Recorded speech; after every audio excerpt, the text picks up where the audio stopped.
Do Cody and Janelle have great sex? Watch your mouth. The answer to that question and many more as I recap Sister Wives 1-on-1 Part 2. Here we go.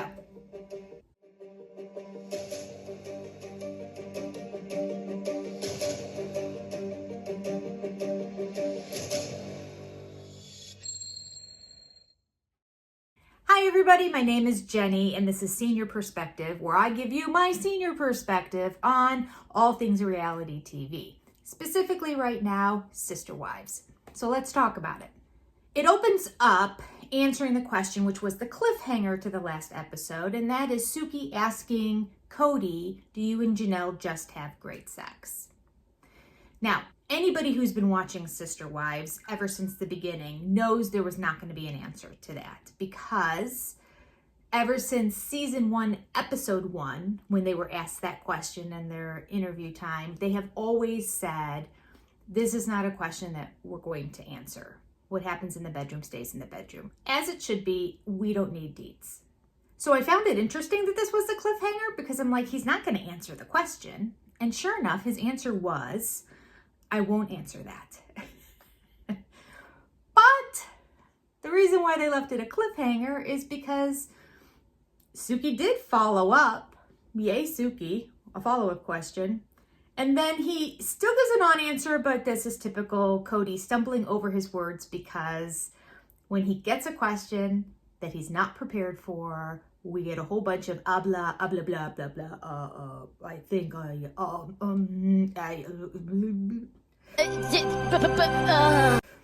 and so here it is. Was it a physical relationship where you both were just attracted to each other? No, there was a, I don't know.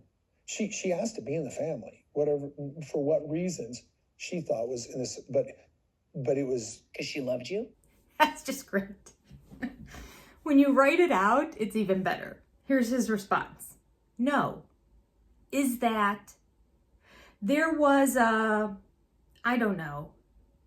She asked to be in the family, whatever, for what reason she thought is, but it was. Spit it out. And then Suki cuts him off and asks him another question. This is where you drop the ball, Suki. My goodness, just let him keep going. I mean, I don't know what you were going to get out of him at that point, but clearly he was uncomfortable in trying to figure out how to answer the question. And this is just golden response from Cody. That was a missed opportunity. And then sometimes he stumbles over himself and like gives some truth in that. Or he just looks like a complete idiot, throwing out a whole bunch of fillers and random words and typical word salad kind of stuff from Cody. Something back when we were in speech therapy, we also called word vomit, when you just like talk and don't really say anything, but nobody knows the word vomit. So, and it's a little cruder. So I will try to stick to word salad. So in those whole bunch of words, there was one line where Cody said, she asked to be in the family. And then he says, for whatever reasons, it's whatever it's, but it was. And Suki interrupts and said, because she loved you? Let's just pause here again. One more time. This is Suki putting words into Cody's mouth. Let the man speak. Cody's a big boy. Let him figure out what he wants to say and say it. Please, Suki, stop putting words in his mouth. Stop helping him. And this is the second time where she tries to put words in his mouth and his response is no. So she doesn't even understand his train of thought either. So just let him go. Just let him go, Suki. So Cody says to the question, she asked to be in the family because she loved you. He said no. She was attracted to me. I know she wasn't in love with me. Let's pause for a second. You knew that she wasn't in love with you, and you asked her to be your wife. And you weren't in love with her. This whole notion is getting harder and harder for me to understand. The take that he has that he was never in love with anybody before, it's just making him look worse and worse. it appears that there are not many women out there willing to jump on board to this polygamy thing. Understandably. And so anybody that Cody could find to collect wives, he accepted. He wasn't attracted to any of them, and he didn't love any of them. Allegedly. I'm flabbergasted. It's completely contradictory to everything they said in early seasons, how we fell in love with one and you fell in love with another, and love should be multiplied and not divided. Everybody's in love with each other. It's just wonderful. And it was all BS? I mean, apparently. We cut to Suki asking the same kind of question to Janelle. She says that most people fall in love first physically, and they look at each other and their compatibility, but you had a spiritual covenant. But you had a spiritual covenant, as if to negate everything she said prior. And then Janelle corrects her. Janelle said there was definitely physical compatibility. All right. Suki says, well, I feel like, okay, you've had more physical compatibility than anyone knew all these years. I thought Suki was going to say, okay, this is nothing like Cody's saying about you. Cody's saying he wasn't in love with you. You weren't in love with him. There was no physical compatibility. Talk to that. That's what I thought the follow-up question was going to be. That would have been a good one, don't you think? I mean, my goodness, we know Cody's interview was earlier and that they had that information. I'm starting to feel like maybe the interviews were done in sequential order. Originally, I was thinking that they took breaks and kept rotating between them because there were responses to things. But as I'm watching it more and more, it seems to be the responses are to whoever spoke before them. But we'll see. We know now that Robin has responses to things that Christine said in her interview, and we know that all of them have responses to Cody. So it appears as if maybe Cody was interviewed first, but I'll still kind of try to pay attention to it, not doing a deep dive. But if you're aware, kind of do an analysis of when she says, so-and-so said this, so-and-so said this. And then we can kind of figure out what the order was of the interviews. All I know for certain now is Cody was first and Robin was after Christine. So let's get back to Janelle and Cody's sex life. Suki says, hey, I think this was a lot hot and heavier than anybody's ever known all these years, especially since he referred to her as the intellectual wife and the one that he has conversations with. Like each one played a different role, and he always made it seem like Janelle wasn't the one in the bed role. But Janelle denies that, contradicts it, says everything was great and they were very compatible early on. And Cody really has confirmed that as well by indicating Janelle is so attracted to him and she's just a piece of meat and she can't leave her hands off of me.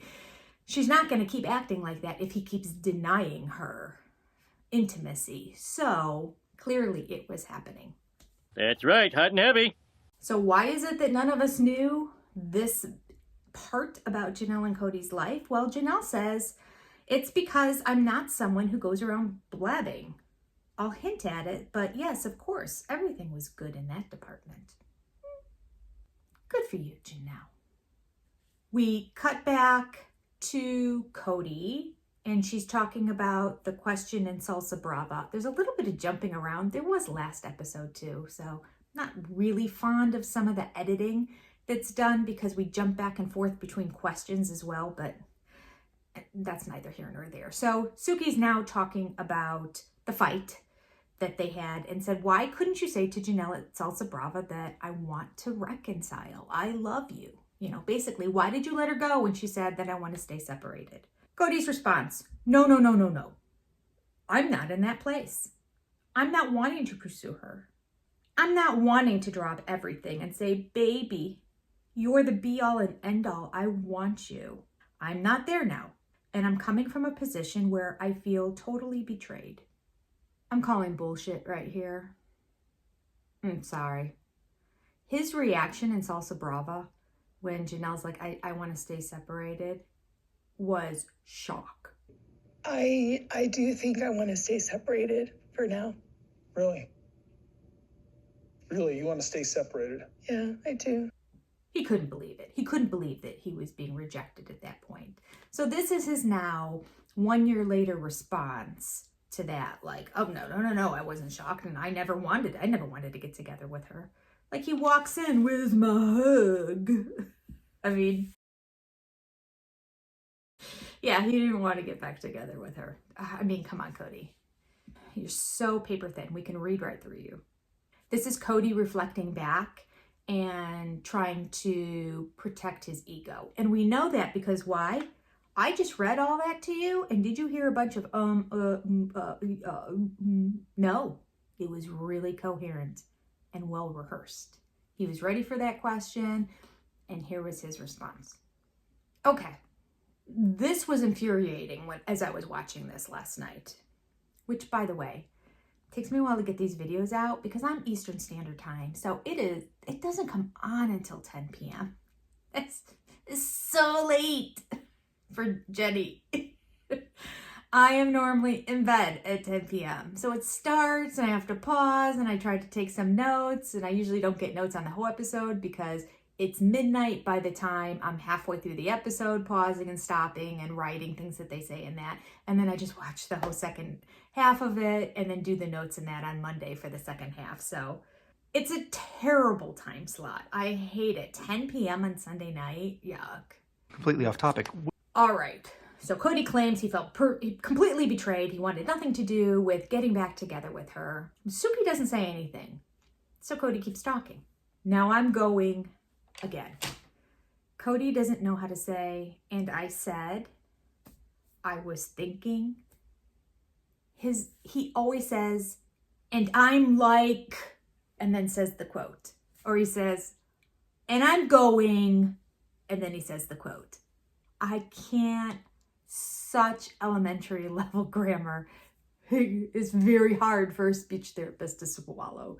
All right, I'm going to try to not point any more of the likes and goings out, but pay attention to the next episode. You can be as frustrated as me. Suffering does bring people together. So he says, now I'm going, I don't want to be triggered. Let's see if we can reconcile and talk about this. And she's going, I think I want to separate. It's a fine line between like, we got to make this work and this is unfixable. There's not a fine line between trying to make it work out and it not being unfixable. What do you mean there's a fine line? It's just it's a figure of speech, again, used incorrectly. And the best response is Suki. The best response she's given so far. Major eye roll. She was just like, that sentence is bullshit and it makes no sense. I loved it. But he keeps going, even after the eye roll. Because I'm going through a process of, just like she is, I know she's in this space where if we reconcile, will I lose myself or will I find myself?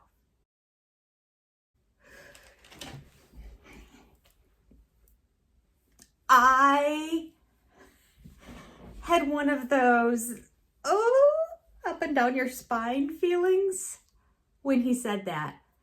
He thinks he's a philosopher. He thinks he's an educator. He thinks he's a psychologist. And it's all not true. I mean, not true. Does anyone for a second think that he thought, if we reconcile, will I lose myself or will I find myself? If we reconcile, will I lose myself or will I find myself? This is where the eye roll needed to come in, but maybe she already did one and was trying to pull herself back so she wasn't reacting that way anymore. Will I lose myself or will I find myself? God, he's so deep. You're not going to lose or find yourself, Cody. Get rid of the pop psychology speak. You're going to make it work or you're not going to make it work. Those are the two choices of what's going to happen.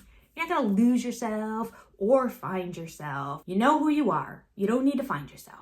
Getting together with your wife who you've been married to for over 20 years. There's no way you can lose yourself. None of that makes sense. It's that pop psychology nonsense. So it's interesting at this point that there's cutaways to the different wives and them all talking to the fact that being married to Cody was essentially a test, that you constantly had to be proving yourself. You constantly had to be doing things for him. You had to be earning his love. You had to be earning his affection. And it seemed pretty clear from all of them, maybe not as much from Janelle, but definitely from Mary and Christine, that it was an unachievable goal. So he created an environment where all the women were just worshiping him, doing what he wanted, making his favorite food. Yes, master. Doing things the way he wanted them to be done in order to earn favor from him. And he just kept withholding it from all of them and making them work harder. It's effed up. It's psychological manipulation. It's cruel. Janelle says, to him, it was about me doing all these things to earn our relationship. And I'm like, dude, no, I don't need to earn our relationship. At what point did Janelle realize that? Follow-up question. Over here, please. It would have been nice if Suki would have said, oh, that's really interesting. At what point did that realization come to you? I mean, because don't we want to know? If for years the situation was set up that Janelle was always trying to earn, to be better, to do better, to work harder, to always try to achieve Cody's love and affection, and to never get there, to realize it was an unattainable goal. When did that realization come to her that this isn't going to happen? He's never going to love you the way you want him to love you. He's never going to accept you the way you want him to accept you. I always have more questions when I leave these tell-alls or one-on-ones than I have answers. Christine's interview basically mirrors the same kind of response. She says, I always felt like I had to do things to earn acceptance. I did things to make him feel comfortable in my home. I'd cook his favorite meals. I'd clean the house a certain way. So again, earning his love, earning his affection, earning his time. That was his MO for all the wives. So all of them were working to be in Cody's favor. And he just withheld it enough to keep them working hard for him. It's not even like a God complex. He established himself as king of the castle in his home. He was king, and everybody else were his servants and his peons and his workers that were doing everything they can to earn his approval. There's a cutaway to Mary now, and Suki says that you said you were loyal to him and that that's something that he really values. And Mary said yes, but it wasn't good enough. Mary goes on to say, he asked me to do things, to fix things, to talk to different wives, to be a certain way. Basically, he was always asking her to do more. And according to Mary, she did every single thing he ever asked, but it was never good enough. It's so cruel, isn't it? It's like dangling food in front of your cat on a stick and it like it's all wild, or a dog, and you just keep it out of their reach. It's here, it's close, but you can't quite get it, ever. What a frustrating life those women lived. Suki asks Mary, he wasn't emotionally available to you? Mary's response, no. Is a big fat no. And Suki says, was that like painful to your heart? And Mary replies, it was like a knife in my kidneys. High five, Mary. That was a good one. Hey everybody, you've made it halfway through this episode. Thank you for finding my channel. Thank you for watching this, and I hope you enjoy the rest of it. If you haven't subscribed so far, please do so at this time. Thank you. And here's the rest of today's review. Cut back to Cody, and Suki asks Cody, were you in love with Mary when you married her? And he gives the most flippant, emotionally removed response. I told her I loved her and I chose to love her. He said, I told her that I loved her and I chose to love her and I chose to be romantic because she thinks I was madly head over heels for her, and it was not that experience for me. You're a jerk. All right, he says more, but let's just stop there for a second. I should read the whole thing because this too, there's not a stutter in this response. It is coherent, it is well spoken. There's not well, there's no pauses. This was memorized. He was ready for this question, and this was his answer. And that, I think, almost makes it worse. I don't know. It does make it so that we don't know if we can trust it, because Cody is an A1 liar. So right off the beginning of that response, he said, well, I told her I loved her. So rude. I mean, okay. Bleh. But then the next line is, and I chose to love her. Did you love her or did you not love her? It really is a yes and no question. This whole soliloquy here of a response just talks in circles. And we don't really nail down the answer. Suki just nods. There's not really follow-ups. I mean, for him to say, well, I told her I loved her. And the next line to say, I chose to love her. You chose to act in love with her or you chose to love her? I don't understand. Or you chose to demonstrate acts of love to her and act lovingly? Is that what you mean? Cody, I don't understand what you're trying to say. Do you know what love is? It appears, if I were to step back, and after watching all the seasons, it appears that I think he was in love with her. He just loves Robin more. So now he is rewriting history and saying he was never in love with them. But yet he chose to love them.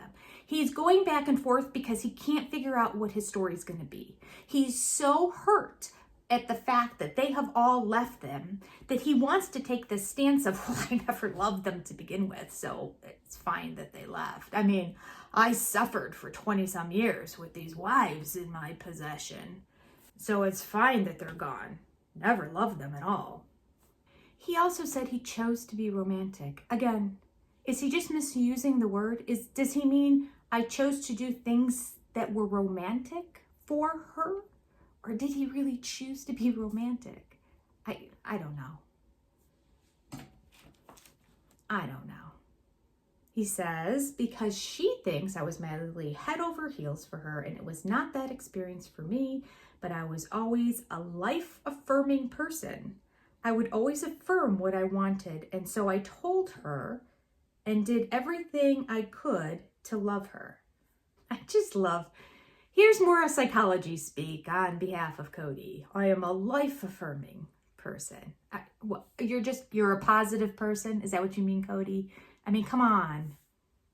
It would really help if you would just use the words to explain what you really mean rather than all of this psych talk. You're not a psychologist. I know you've read a lot of these words on Reddit, but it's not you. And proof of that is the next sentence. And again, I don't have a degree in psychology. I took 2 psychology classes in undergrad. So I'm just flying by the seat of my pants here. But the next line says, I would always affirm what I wanted. I would always affirm what I want. So that means like putting it out there. This is what I want to do and speaking positiveness to what you want. Well, if that's the case, then that means that you wanted Mary in this response. What do you mean? It doesn't make sense. The heck with speaking, Cody. Just speak English, please. Help us. Cody goes on to say, and she thinks we were mad about each other and we acted and played that out. Ouch. Those are hurtful words. But the worst part about that is the fact that he says, and we acted and played that out. No, Cody. Mary was in love with you. Mary is still in love with you, even though you've beaten her down. She is a dog standing on one leg with one eye and one ear at this point, and you're still beating her, and she's still coming back and being loyal. We'll get to that a little bit later. At this point, Suki gives the best follow-up question that she ever has in any of the tell-alls so far. And she comes out and says, That's going to hurt when she hears that. You know that, right? and this was not a question that Cody expected. He's not expecting follow-ups. He has all the questions ready in his head and the responses, and then his Cody's speech full of fillers and random words comes out because he does not have the question memorized and he doesn't know how to answer it.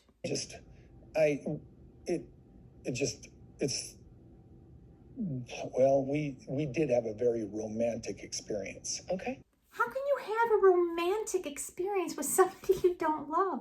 That doesn't make sense. Romance is a byproduct of love. I can't be romantic with my children. I can't be romantic with my neighbor. I'm not romantic with my friends. Romance comes from love. So when he hears that Mary's going to be hurt, I guess to backtrack a little bit because he didn't realize Mary might be hurt by these words, he says, well, we had a very romantic experience.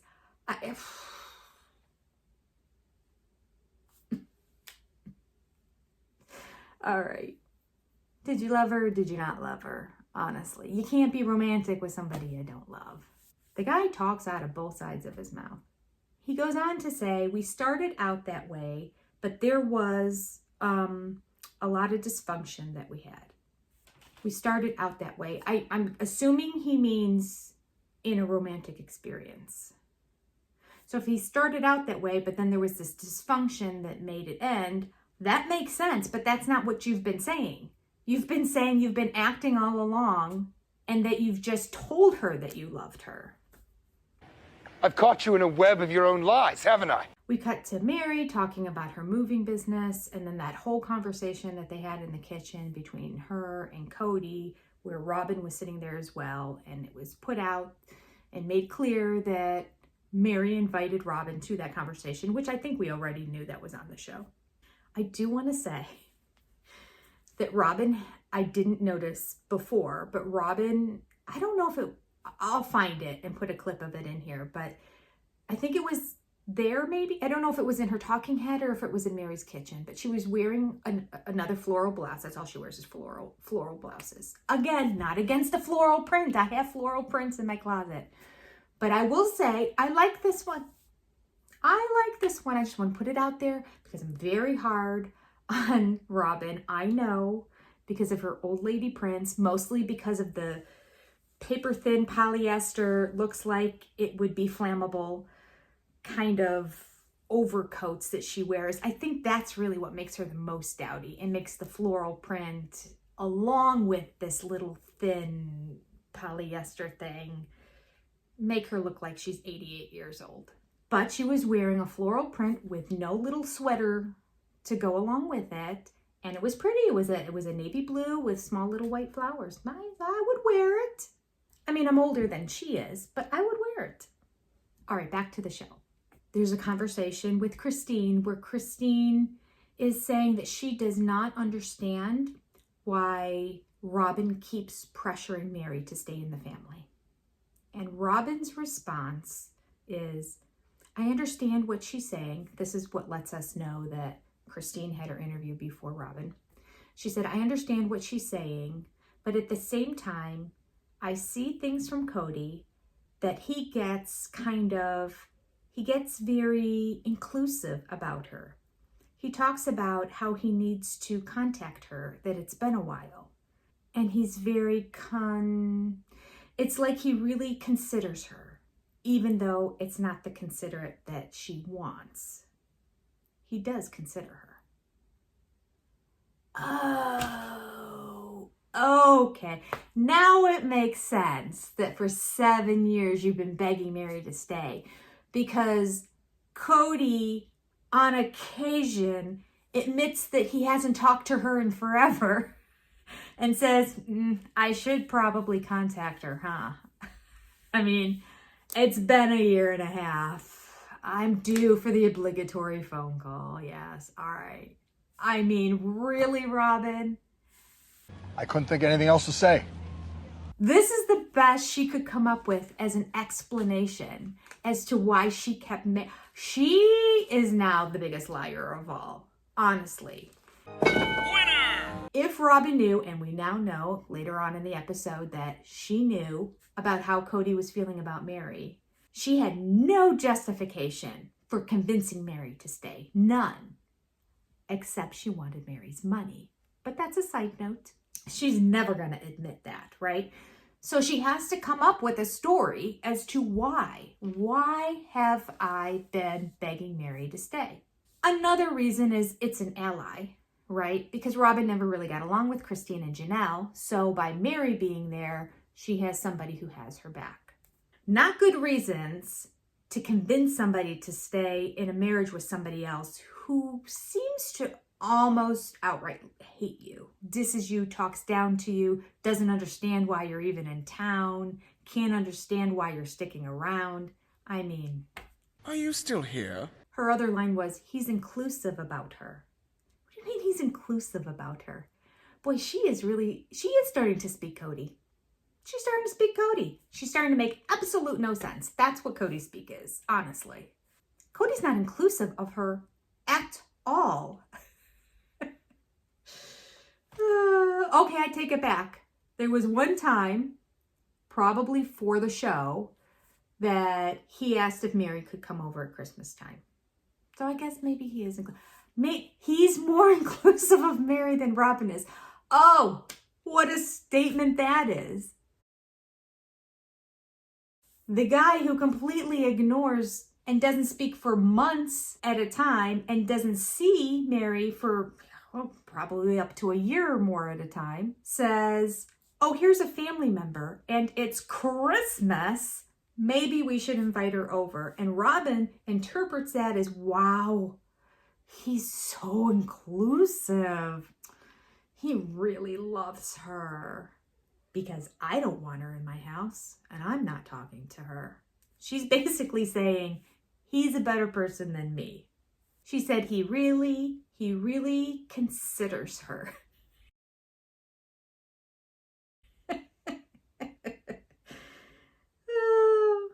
Even though it's not the consideration that she wants, he does consider her. How rude is it to consider her? Honestly, it's not that he loves her, he talks about her, he misses her, he's reflecting on the good times and is, wishing things could be that way. Maybe he's even like admitting he doesn't feel it now, but gosh, he wishes he could get it back. He wants to work towards that. Nothing like that.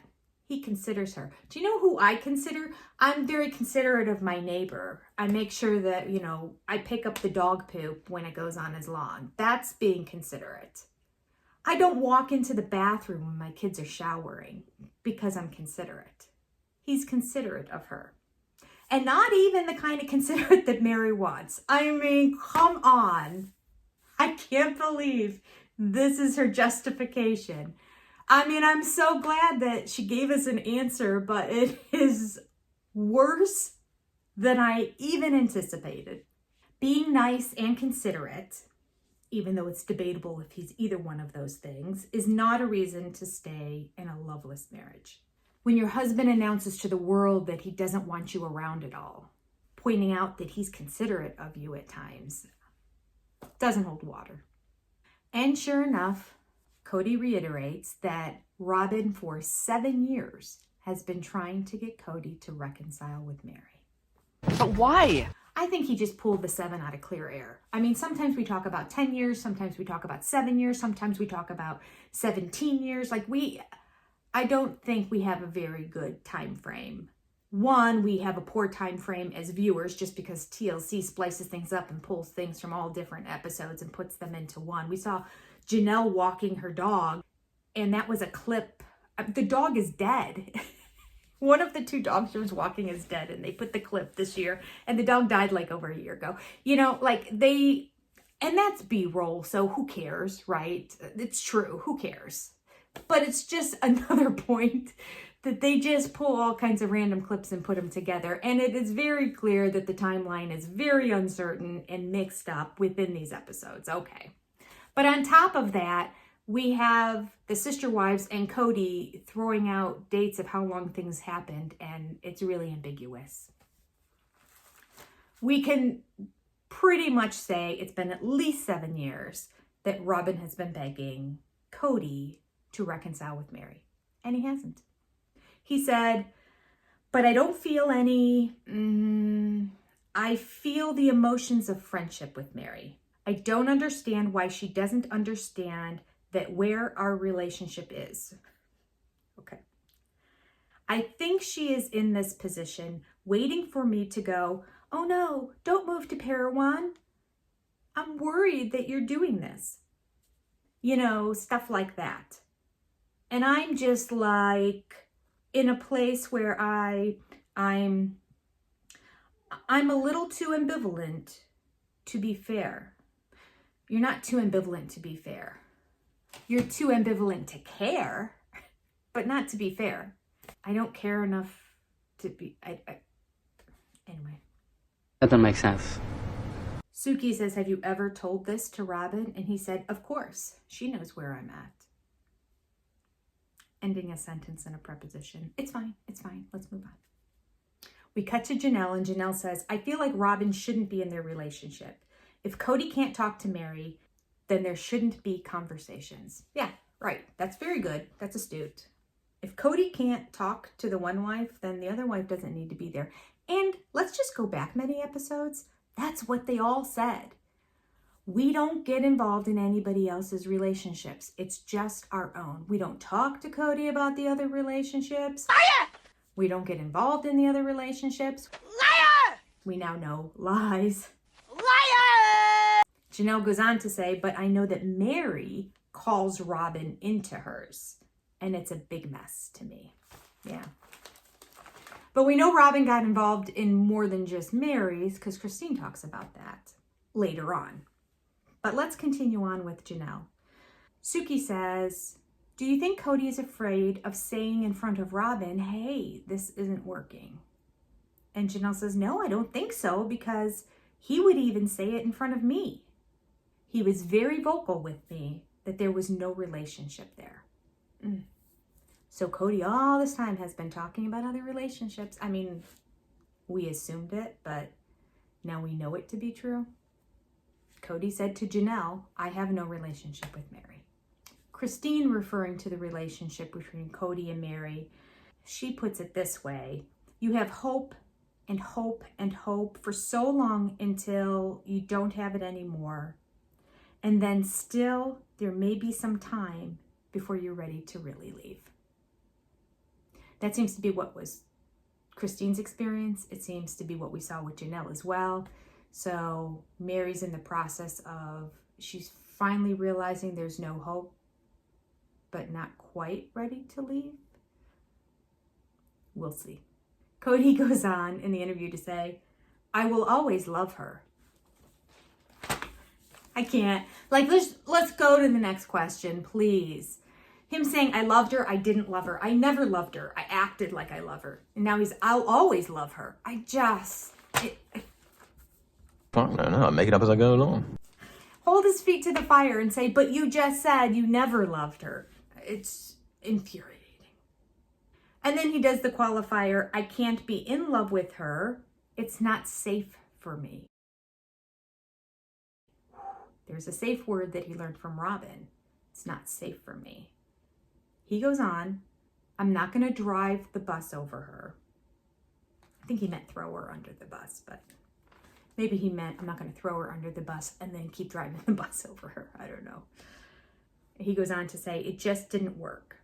So, Robin knew that Cody was in a position of not being in love with Mary to the point that he felt he wasn't safe in a relationship with her and has enough things he can say about her, but he won't because he refuses to drive the bus over her at this point. And yet, all this time, Robin kept pushing for him to reconcile with Mary and kept telling Mary, hang on, hang on, hang on. Robin's looking worse and worse and worse. Last episode, I started to slightly feel for her because I'm thinking, well, maybe she is just clueless in all of this and Cody's the huge manipulator of it all. No, she's culpable. We're going to start the next episode with Speaking Cody. Oh, thanks for suffering through this with me. I appreciate it. It's very therapeutic for me to get this out. Interpret bonding experience as super gluing us together. And thanks for staying to the end of my video. I really appreciate you. I will see you next time with the second part of my review of this episode. Take care. Goodbye, everybody.